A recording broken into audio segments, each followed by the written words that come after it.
नमस्कार मंडळी, मी विजय स्वागत करतो तुमचं आपल्या आणखी एका नवीन प्रवासामध्ये। तर मी पुन्हा एकदा आलो आहे पणजीमध्ये, जिथं आपल्या महाराष्ट्राच्या गाड्या लागतात त्या ठिकाणी थांबलेलो आहे मी। आता तुम्हाला इथं दिसत असतील या दोन लालपऱ्या, आपली एक हिरकणी आहे आणि आणखीन एक हिरकणी तुम्ही बघू शकता। ती आत्ता आलेली आहे, जस्ट ती आली विजयदुर्गावरून पणजीसाठी।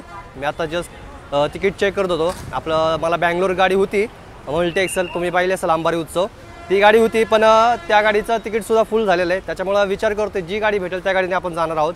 आता ह्या दोन गाड्या आहेत, ह्या दोन KSRTCच्या गाड्या आहेत आणि माझा विचार आहे की KSRTCनेच प्रवास करायचा आज। ह्या साईडचा घाट मी पहिल्यांदाच बघणार आहे, कारण की इकडचे बरेच वेळा आपण बघितलेले आहेत, पण इकडून गोव्याच्या पुढचे जे घाट आहेत ते पाहिलेले नाही आहेत, तर ती बघण्याची इच्छा आहे आणि आज ह्या व्लॉगमध्ये तुम्हाला ते पाहायला भेटेल। अजूनसुद्धा तुम्हाला आवाज माझा जरा जळजळ वाटत असेल, कारण की कफ आहे अजून। कोल्हापूरमध्ये एक स्टे झाला आहे आणि आता गोव्यामध्ये पण काल स्टे झाला माझा। फर्स्ट टाइम मी एवढ्या वेळेस थांबलोय मी कुठल्या जागी, नाही तर तुम्हाला माहिती आहे आपले प्रवास कसे असतात। तब्येतसुद्धा बरोबर नसल्यामुळे मला म्हणजे नाईलाज असतो, मला राहावं लागलं, नाही तर मी थांबणार नव्हतं मी। बघूया, प्लॅन तर खूप मोठा होता, पण माहिती नाही आता काय होते। एक आहे तो आहे अनमोड घाट आणि दुसरा जो आहे तो आहे चोरला घाट। मग दोन घाटापैकी कोणता तरी एक घाट होईल आणि मी कधीच तो घाट कव्हर केलेला नाही आहे, तो आपल्याला ह्या व्लॉगमध्ये पाहायला भेटेल। तर ही गाडी चालली आहे बघा वेंगुर्ल्याला, पणजी वेंगुर्ला गाडी आहे आणि तुम्ही बघू शकता मी फर्स्ट टाइम KSRTCमध्ये टाटाची गाडी बघतोय। तेव्हा बोललो होतो मी तुम्हाला कुठे टाटाची गाडी दिसली तर सांगा, पण मलाच दिसली आज पणजीमध्ये। पण या गाडीचा बोर्ड समजत नाही आहे मला काय लिहिलंय, पण इथं याच्यावरनं अंदाज येईल आपल्याला की ही गाडी कुठं चालली, यापैकीच कुठेतरी चालली असणार गाडी। तर आपल्याला गाडी मिळालेली आहे, ही आहे KSRTCची आणि जे सीट आपल्याला हवं होतं ते सीट आपल्याला भेटलेलं आहे। तिथं बघू शकता तुम्ही, बॅग वगैरे ठेवली आहे मी आणि गाडी तशी ऑलमोस्ट रिकामीच आहे, त्याच्यामुळे काही विषय नाही। आपल्याला आपलं हे सीट मगाशी मी जवळजवळ 2 गाड्या सोडल्या त्या ह्याच्यामुळंच की जागा नव्हती पुढे आणि मग आपल्याला जाऊनसुद्धा काय उपयोग झाला नसता, मग घाट वगैरे पाहता आला नसता आपल्याला। 3x2ची सिटिंग आहे आणि पण जसं आपल्या STमध्ये कसं कम्फर्टेबली आपण म्हणजे आरामदायीपणे आपण उभं राहू शकतो, मध्ये 2 व्यक्ती आरामशीर अशी उभे राहू शकतात, पण असं इथं एक माणूस उभा राहू शकतो। बाकी सेमच आहे सगळं, फक्त सिटिंगची कॅपॅसिटी यांची जास्त होते। आता टाईम बघा किती झाला आहे, आता वाजलेत बरोबर 1 वाजून गेला आहे, 1:05 झालेत। पहिल्यांदा ऑफिशियली KSRTCमध्ये, याच्या अगोदर मी कर्नाटक राज्याच्या बसमध्ये प्रवास केलेला आहे, पण यूट्यूबवरती तुम्ही पहिल्यांदाच माझा KSRTCचा व्लॉग बघताय। बघू यांची आणि कसं ड्रायव्हिंगमध्ये प्रत्येकाचा काही ना काही फरक असतो। आपण आता आपल्या महाराष्ट्रामधल्या चालकदादांची चालवण्याची पद्धत आपण बघितलेली, आता कर्नाटक राज्यामधल्या चालकदादांची पण बघूया की ते कशी गाडी चालवतात। आणि गुजरातची तर बघितलेलीच आपण, एकदम म्हणजे एवढी स्मूथ चालवतात ना, बस झोपच लागते, मी अनुभव घेतलेला आहे। तर गाडी बघा एकदम अशोक लेलँडची गाडी आणि गाडी अशोक लेलँड म्हणल्यावरती एकदम चिता गाडी, पाईपाचं वगैरे वेल्डिंग केलेलं आहे आणि व्यवस्थित त्यांना काच पुसता येईल। चोरला मार्गे बघू शकता तुम्ही, बेळगावचं अंतर आहे 112 किलोमीटर। अनमोड मार्गे जे अंतर आहे ते आहे 137 किलोमीटर। अशा प्रकारे घाट आहे, एवढा असं म्हणजे विशेष पण नाही वाटत। जो काल आपण घाट पाहिला तो सगळ्यात जबरदस्त घाट आहे माझ्या दृष्टीने, एकदम जागेवर आणि बारीक आहे। तुम्ही पाहिलं असेल, तुम्हाला समजलंच असेल। तर आपण ह्या सीटवरती बसूया, म्हणजे इथून आपल्याला व्यवस्थित दिसतोय व्ह्यू, बघू शकता। इथं फक्त इथं कोणी बसायला नाही पाहिजे, इथं बसलं की मग व्ह्यू गेला। आणि मित्रांनो एक गोष्ट बघायची का तुम्हाला, याच्यात साऊंड सिस्टीम पण आहे तुमच्या मनोरंजनासाठी। हे बघा असला का टेप आणि इथं साऊंड आहे, फक्त घाटात लावू नये म्हणजे झालं की मग कॉपीराईट येतं आपल्याला। गाडीचा आवाज बघा ना, म्हणजे असं व्हायब्रेट वगैरे काहीच होत नाहीये, पत्राचा कसलाच आवाज येत नाहीये, एकदम स्मूथ आवाज येतो गाडीचा, फक्त इंजनचा परफेक्ट।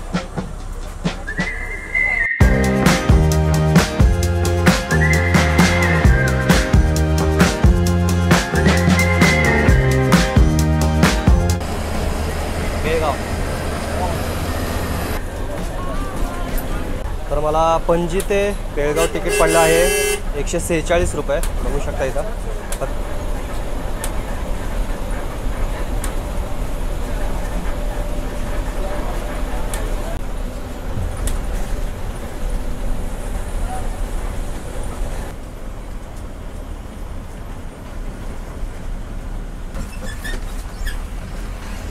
कोणतं तरी बस स्थानक दिसतंय, बघूया कोणतं आहे।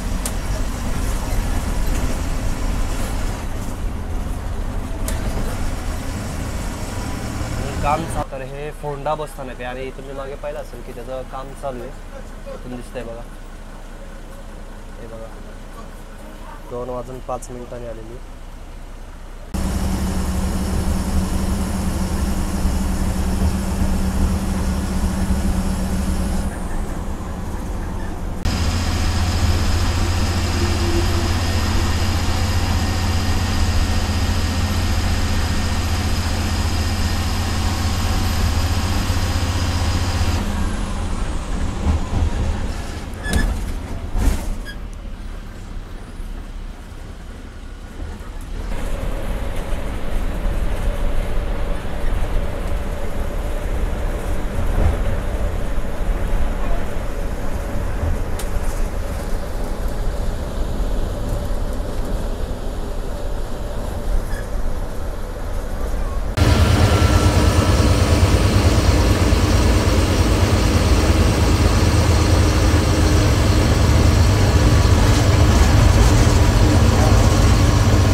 ॲक्सिडेंट झाल्यामुळे ट्रॅफिक जॅम आहे. होऊ शकतं का?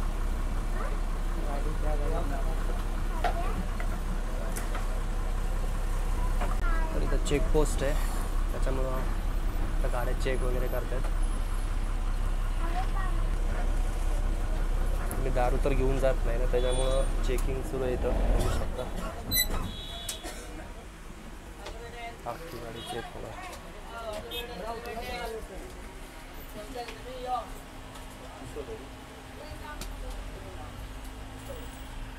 ये मेरा है.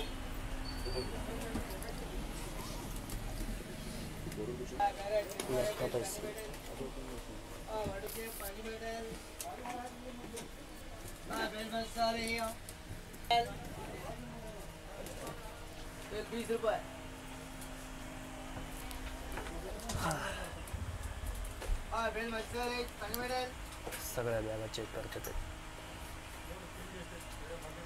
माझी पण बॅग चेक केली. हे दारू बिरू आहे का त्याच्यात काय, किती बारीक चेक करते ते.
मंडळी आता आलो आहोत आपण रामनगरमध्ये. रामनगरचं बसस्थानक आहे, ही आपली ST कर्नाटकची.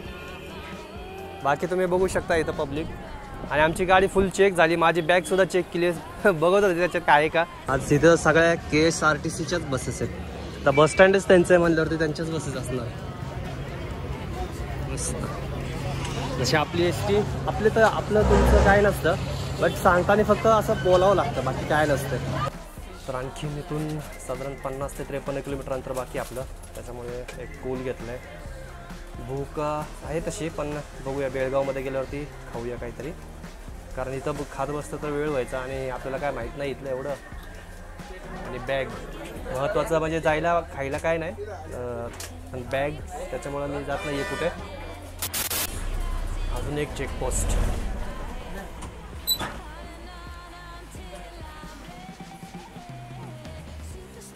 सगळे चेकिंगच चालू आहे सगळीकडे.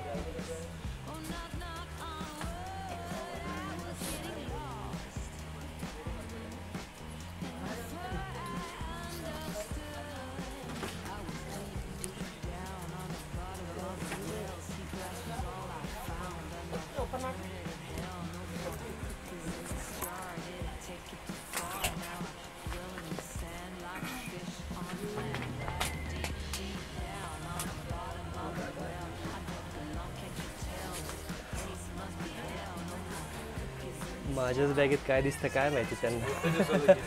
हा कपडे त्याच्यामुळं. हा ना.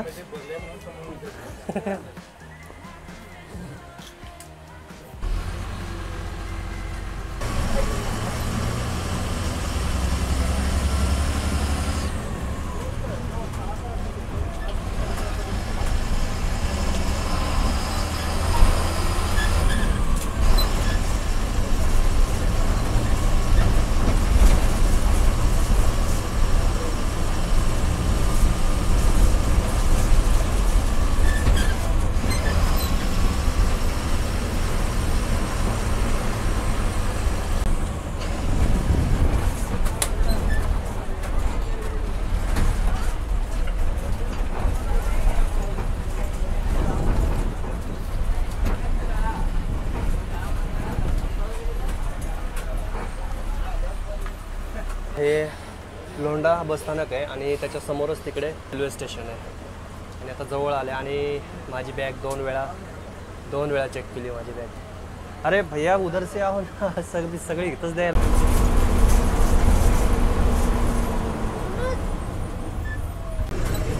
आल्याला जेव्हा बसमध्ये बसलो मी तेव्हा अजिबात प्रवासी नव्हते. तेव्हा हे सीट पकडलं होतं. इथं बसलं असतं तर बरं झालं असतं. आणि सर्कस चालू आहे माझं एकदम, कधी इकडं कधी तिकडं असं चालू आहे.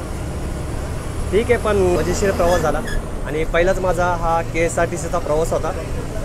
आणि जो भाग आहे, हा जो घाट आहे तुम्हाला दिसेल त्याच्यामध्ये की घनदाट जंगल दिसेल तुम्हाला. आणि बघा इथं पण बघा तुम्ही, सगळे जास्त तर तुम्हाला साईडने झाडं दिसतील.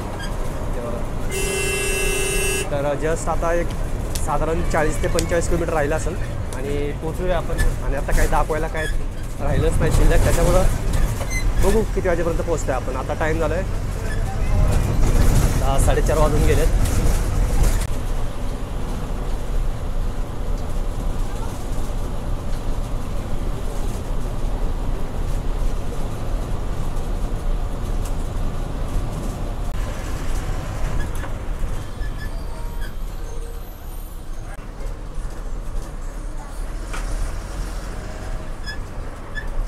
तर हे आले आता खानापूर बसस्थानक 5:15.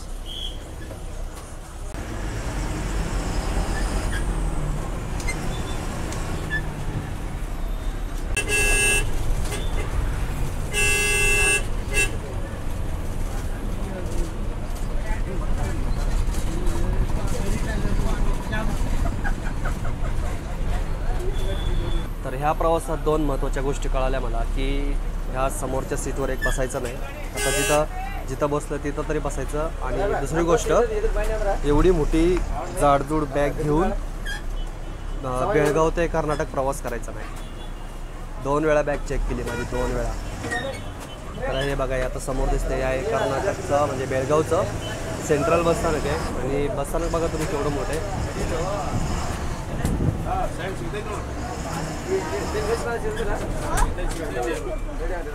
मस्त मोठं बसस्थानक आहे बेळगावचं. अगोदर पण आपण आलेलो आहे, पण तेव्हा रात्र होती, अंधार होता, त्याच्यामुळे काय एवढं दिसत नव्हतं. आता बघा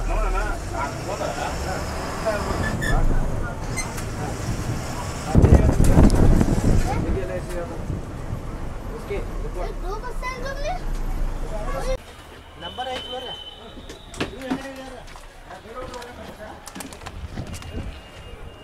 तर पोचलो आहोत मित्रांनो आपण आत्ता बेळगावमध्ये. आणि टाईम झाला आहे बघा, बरोबर 6:05 झालेले आहेत. आणि प्रवासाविषयी जर सांगायचं झालं तर माझा जर अनुभव सांगायचा झाला आजच्या प्रवासाचा म्हणजेच घाटाचा, तर घाटात जी झाडी आहे ती खूप घनदाट आहे. जसं आपल्या कोकणामध्ये तुम्ही पाहिलं असेल, जेव्हा आपण आंबा घाट येतो किंवा तर वरंधा घाट असेल, आणखीन जसं माळशेज घाट असेल, त्याच्यामध्ये तुम्हाला दिसेल की म्हणजे जंगलाची एवढी घनता नाही आहे, म्हणजे घनदाट जंगल नाही आहेत. पण ह्या साईडला मी पाहिलं की झाडी खूप आहे आणि म्हणजे अशी दाट झाडी आहे. जेव्हा स्वतःचा लॅपटॉप येईल तेव्हाच आता ह्याच्या पुढं लॅपटॉप घेऊन प्रवास करेल, नाहीतर मी मग लॅपटॉप कॅरी करणार नाही. ठीक आहे. अरे यार, यांचे हॉर्न आहेत का काय छायला, एखादं हार्ट अटॅकने मारायचं एखादं. कसले हॉर्न आहे त्यांचे विचित्र. तर भावांनो, हे आहे बघा बेळगावचं बसस्थानक. तुम्हाला कसा वाटला व्लॉग जरा कमेंट करून नक्की सांगा. आवडला असेल तर लाईक शेअर सबस्क्राईब नक्की करा. तर माझा प्लॅन होता इथून दुसऱ्या प्रवासाचा, पण आता हे जे माझे 2 प्रवास झालेत ना, खरं सांगतो मी म्हणजे थोडीशी तब्येत डाऊन असल्यामुळं म्हणा, पण मला म्हणजे एनर्जीच राहत नाही आहे पुढचा प्रवास करायची. त्याच्यामुळे माझा 2 मुक्काम झालेले आहेत, एक कोल्हापूरमध्ये आणि एक पणजीमध्ये म्हणजेच गोव्यामध्ये. आणि त्याच्यामुळं आता मला वाटत नाही की माझ्याकडनं प्रवास होईल, शक्यता कमी आहे. तरी पण बघूया, जर झाला व्लॉग तर तुम्हाला पाहायला भेटेल, नाहीतर मग जेव्हा मला बरं वाटेल, जेव्हा माझी तब्येत एकदम ठणठणीत असेल, 1,500-2,000 किलोमीटरचा सुद्धा प्रवास करू शकतो. तर भेटूया पुढच्या प्रवासामध्ये. Bye bye, signing off. जय महाराष्ट्र.